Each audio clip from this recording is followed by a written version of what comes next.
Okay, well, this particular episode is from the book, The Gift of a Father, and I have a chapter in there on identity. And it actually is based on something that happened when I was like 6 years old in July of 1953, which was a little while ago. And we were living in a duplex, and what they lovingly call a shotgun duplex, because you could stand in the front door, fire a shotgun, and the pellets would go straight through and out the back. At least that was the design of that kind of a house. And it had two families living in it. And so we were sitting on the front porch eating watermelon in the evening, and the setting was like this. We were on a street. The street was not paved, it was gravel. And I finished eating my piece of watermelon, and I got up to walk out and throw the rind in the street, because that's what everybody else was doing. And it really was kind of an unsanitary thing. My father asked me where I was going. And I said, well, I'm going to throw it around in the street. That's what everybody else is doing. And so he called me back. He was nice. He wasn't particularly punitive in the exchange, but he said, we don't do that. We don't follow the crowd. We don't do what everybody else around us is doing. Now, the downside of throwing the watermelon rinds in the street is that it would sit there, the rinds would begin to rot, flies would come and lay eggs in them, they'd fill up with maggots and made more flies. It was a real mess. And what I got from that one episode, like he said, we don't let the behavior of other people determine what we do or how we think. And that was a monumental thing in my life. Now, it was so monumental that decades later, when I had my own grandkids, I took my three oldest grandsons, put them in the car. I was living in the Dallas area, and we drove to Jackson, Mississippi, to see Jackson State and Grambling play a football game.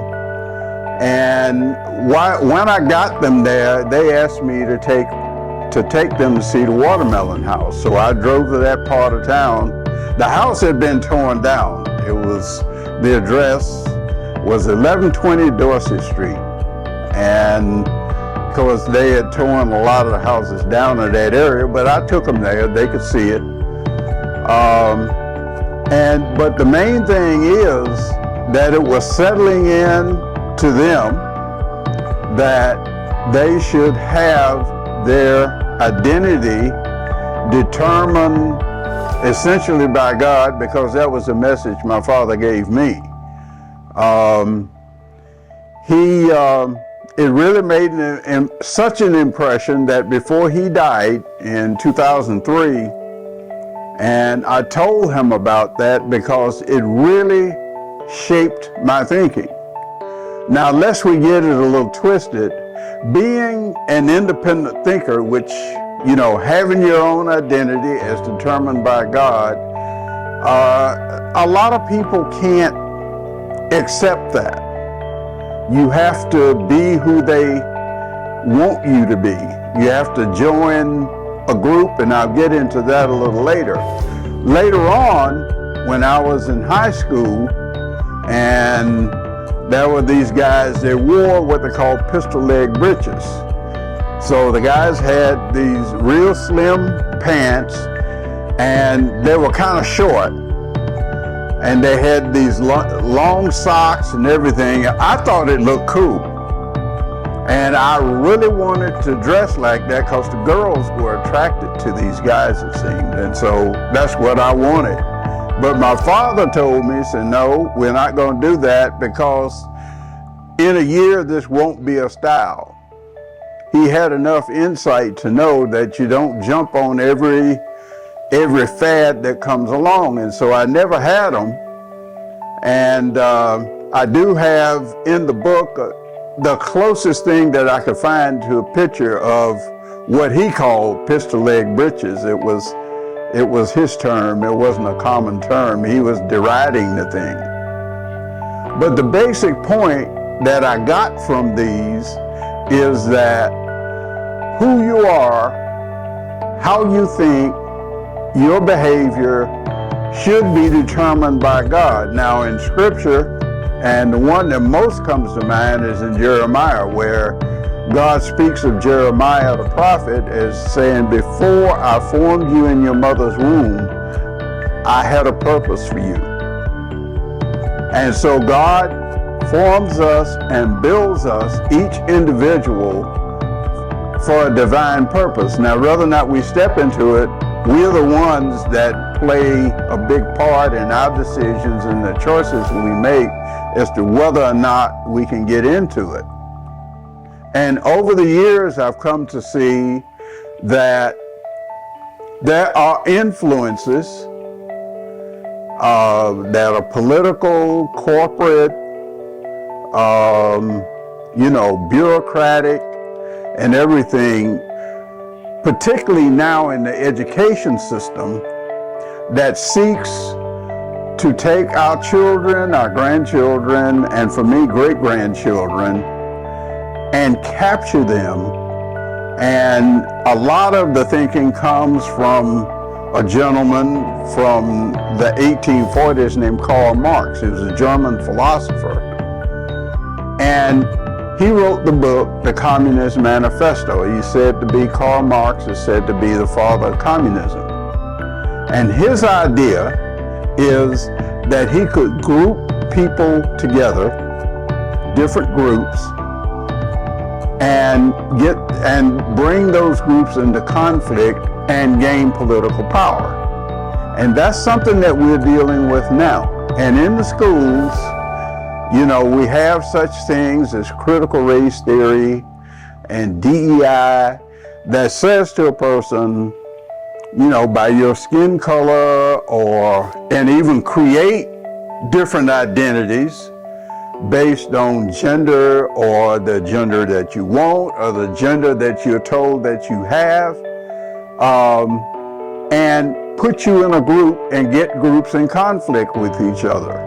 Now, I have another book from some of the things my mother taught me, and she taught me in the early 60s about how a lot of times people, for political purposes or for games in corporate politics, will play one group of people off against another.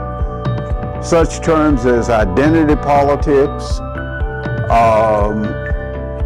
like I said, critical race theory, DEI, diversity, equity, and inclusion, and get people. Intersectionality is another, where, you identify with more than one group.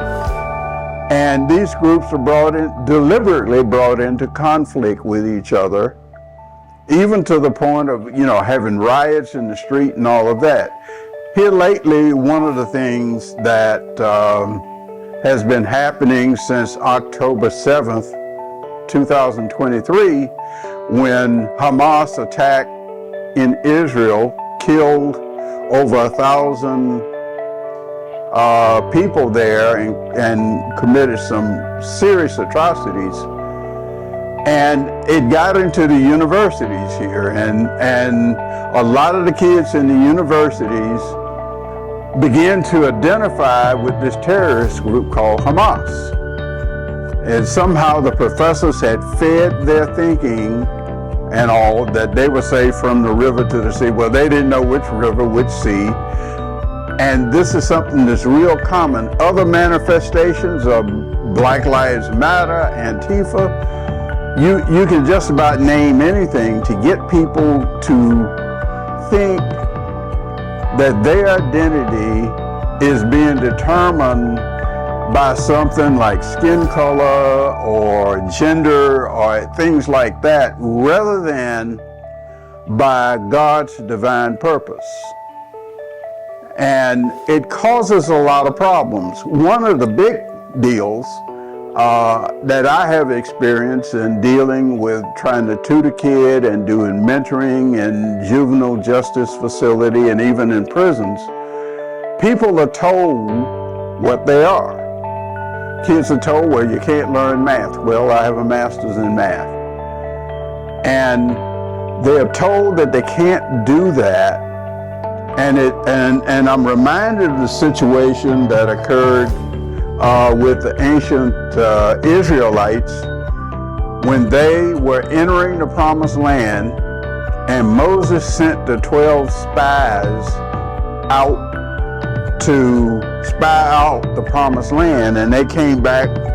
2 of the spies,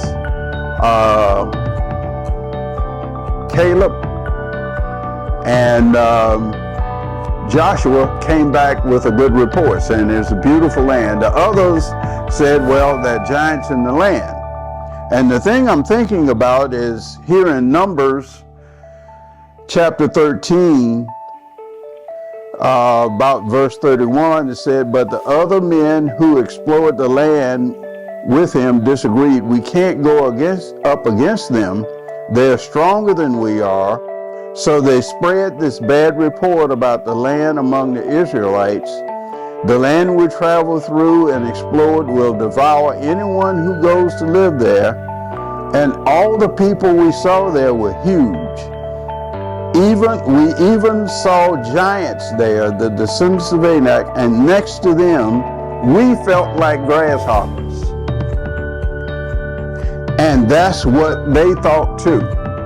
The key thing is, by not understanding their identity, they thought of themselves as grasshoppers, and so did a lot of other people.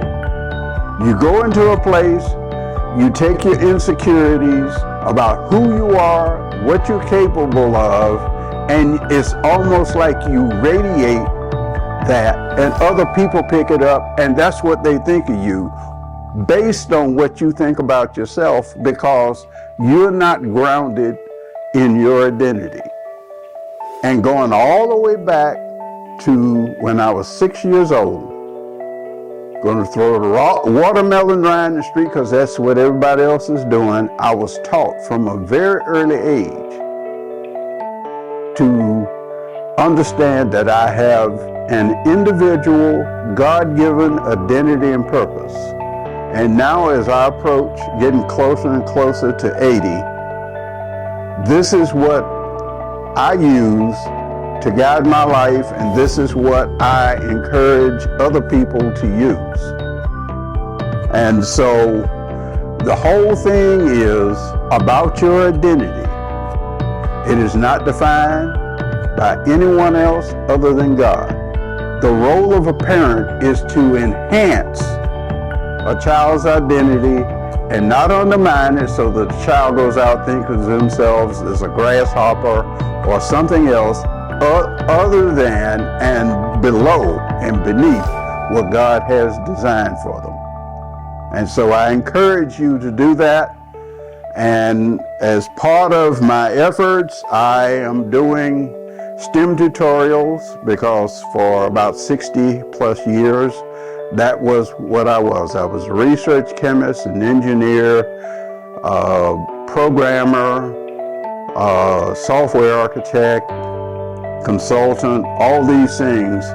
And the basis of it is I never thought about myself in terms of anything else other than using my God-given identity, the skills that God built into me.